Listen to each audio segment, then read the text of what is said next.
작년에 알리바바에서 주문한 굴삭기가 설을 지나서 눈이 오는 날 공교롭게도 도착을 했습니다. 굴삭기 가격은 본체 640만 원에 어태치먼트 60만 원 정도 들었고요. 추가로 포워딩 비용, 창고 비용, 홍관 비용 해서 총 770만 원 들었습니다. 홍관 시 납부한 10%의 부가세는 환급받을 수 있다고 알고 있어서 가격에 포함하지는 않았습니다. 기본 400ml 버켓 외에 어태치먼트는 200ml, 800ml 버켓과 레이크, 수동 집게, 리퍼, 그리고 반자동 퀵램프 구입을 했습니다. 그리고 옵션으로는 파일럿 컨트롤 조이스틱과 붐스윙, 그리고 가변 트랙, 작동유 쿨러를 추가했습니다. 엔진에 대해 많이 궁금하실 텐데요. 10마력 409cc짜리 단기통 디젤 엔진이고요. 해외에서는 얀마 클론 엔진으로 불리고 있습니다. 얀마의 동일한 형태의 엔진이 있는 것 같고요. 소음은 많이 딸딸거립니다. 경운기만큼 귀를 때리는 소음은 아니고요. 중간 RPM에서 음량 74dB, 음압 레벨 기준 80dB, 최고 RPM에서는 음량 기준 82dB, 음압 레벨 기준 86dB이 나왔습니다. 정밀기기로 측정한 값은 아니므로 참고만 하시고요. 체감적으로 말씀드리자면 흔히 보는 7마력 단기통 가솔린 운반차보다는 조금 덜 시끄럽게 느껴지는데 아무래도 엔진이 케이싱 안에 있기 때문에 그런 것 같습니다. 조이스틱 같은 경우에는 상단의 좌우측 버튼으로 붐스윙 조절을 할 수 있고 그 밑에 버튼은 빵빵이 버튼입니다. 가운데 보이는 빨간색 버튼은 배터리 아이솔레이터고요. 이걸로 배터리를 차단하거나 연결할 수 있습니다. 조정석을 보시면 좌측 레버 아래로 RCV 라인들이 연결되어 있는 걸 보실 수 있고요. 굴삭기 뒤쪽에서 의자를 젖혀 올리면 엔진룸 상단을 보실 수가 있는데요. 좌측의 검은 것은 작동유 탱크고 중간에 붉은색은 디젤 탱크, 오른쪽에 노란색은 작동유 쿨러입니다. 엔진룸 상판 패널들은 두께가 2T 정도로 좀 상당히 얇은 편이에요. 그래서 엔진에서 만들어지는 소음이라든지 진동 같은 게 좀 많이 올라오는 편입니다. 그래서 그 부분에는 진동을 좀 감소시켜 줄 만한 댐핑 시트라든지 흡음재를 좀 부착을 해서 소음을 줄여볼 만한 여지가 있는 것 같습니다. 그리고 사이드 패널 같은 경우에는 그래도 한 5T 정도로 꽤 두껍기 때문에 어느 정도는 소음을 막아주는 것 같기도 하고요.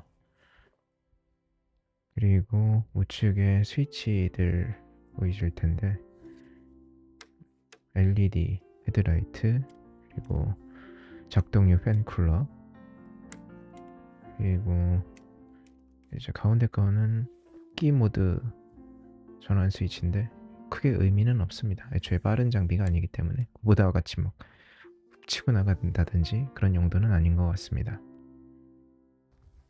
엔진 얘기를 좀 더 해보자면 흡이라는 회사에서 제작된 192F라는 모델입니다. 지구가로 4,500달러 정도 하는 아주 저렴한 엔진입니다. 최고 출력은 7.6kW가 3000rpm에서 나옵니다. 쿠보다 같은 경우에 2000rpm에서 10kW가 나오죠. 최고 토크는 25Nm고 보다는 45Nm 나오죠. 쿠보다 엔진의 장착 비용은 3000달러를 넘어가기 때문에 성능적으로나 가격적으로나 이 엔진과 비교 대상은 아닌 것 같습니다. 제 개인적인 생각으로는 이 엔진은 건설기계용으로는 빵점이지만 농기계 엔진으로는 나름 역할을 할 수 있다고 봅니다. 성능은 떨어지지만 저렴하고 관리 유지가 용이하기 때문에 사용 목적에만 맞다면 괜찮다고 보는 거죠. 참고로 저는 묘목 이식 작업이나 가지치기 후 정리 작업이 주된 사용 목적이고 그 외에 농장의 작은 공사에 사용할 목적으로 구입을 했습니다. 연간 사용시간은 100시간 미만으로 예상하고요. 다시 리뷰로 돌아와서 하체를 보시면 트랙과 트랙 지지용 프레임이 우물정자형으로 구성되어 있고 그 위에 상부와 연결되는 반구형 부품이 용접되어 있습니다. 제가 봤을 때는 앞뒤 사각 파이프를 이어주는 보강판이 용접돼야 할 것 같은데 좀 아쉬운 부분입니다. 부품 두께는 10T 이상이지만 구조적으로 부실해 보이기 때문에 직접 용접 보강을 할 계획입니다. 다음으로는 기본 버켓입니다. 현재 국내에서는 볼 수 없는 티스가 볼팅으로 장착되어 있는 그런 형태의 버켓입니다. 아마 쓰다 보면 저 볼트가 닳아서 없어지는 걸 볼 수 있을 겁니다. 그리고 버켓의 티스 방향이 바깥쪽으로 되어 있는데 어느 분은 또 안쪽이 맞다고 하기도 하고 혹시 알고 계신 분 계시면 댓글로 부탁드리겠습니다. 외부로 노출된 유압 라인 같은 경우에는 이런 식으로 보강이 되어서 장착이 되어 있고요. 나머지 유압 라인들은 붐 안으로 숨겨져 있습니다. 붐 프레임의 상판과 하판이 튀어나와 있는 형태로 용접이 되어 있고요. 두께도 꽤 튼실해 보입니다. 다만 용접 후 처리 상태가 딱히 좋아 보이지는 않습니다. 그리고 하단부의 붐과 킹포스트 간의 연결 부위에 보통은 외판 쪽으로 보강판이 덧대어지는데요. 이 제품 같은 경우에는 안쪽으로 내부적으로 판을 하나 덧대서 보강을 해 놨네요. 딱히 선호되는 방식은 아닌 것 같습니다. 킹포스트 같은 경우에도 요새는 중국산도 캐스팅 제품을 많이 쓰는데 이 제품 같은 경우에는 그냥 레이저 커팅해서 얼기설기 용접을 해서 붙여놓은 형태입니다. 도저 블레이드 같은 경우에는 그냥 민자로 되어 있는 게 아니라 절곡도 되어 있고 구조적으로 튼튼하게 제작이 되어 있는 것 같습니다. 실린더 보호판도 장착할 수 있도록 용접이 되어 있고요. 자, 그럼 간단히 동작 영상을 한번 보도록 하겠습니다.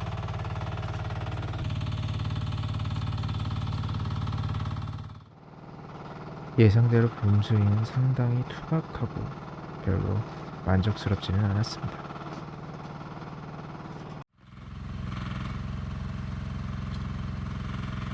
워낙 초보라 동작이 원활하지 못합니다. 대략 소음이나 움직임 정도 파악하실 수 있을 듯 하고요. 저희 농장이 돌도 많고 땅도 아직 굳어 있어서 날이 좀 풀려야 원활하게 테스트 해볼 수 있을 것 같습니다. 총평을 하자면 싸고 좋은 물건은 없습니다. 다만 싸고 쓸만한 물건은 있을 수 있겠죠. 지금 당장 평가를 내릴 수는 없고 최소한 6개월 정도는 사용하면서 지속적으로 업데이트 해보도록 하겠습니다. 지금까지 초기 분량은 버켓 링크와 실린더 링크들의 유격 문제 그리고 가변 트랙의 전기적인 문제를 발견했습니다. 당장 사용하는 데 문제가 되는 부분은 아니지만 알리바바 직거래 시에 구매자가 감당해야 하는 문제인 것 같습니다. 이미 제조사에 리포트를 했고 구매 후 한 달 정도 알리바바에 의해 지불 금액이 보호되는 기간이 있기 때문에 제조사의 대응이 없다면 제가 조치를 취할 수는 있습니다. 알리바바 직거래 시에 QC 불량으로 인해 이런 문제가 발생할 수 있으니 참고하시기 바랍니다.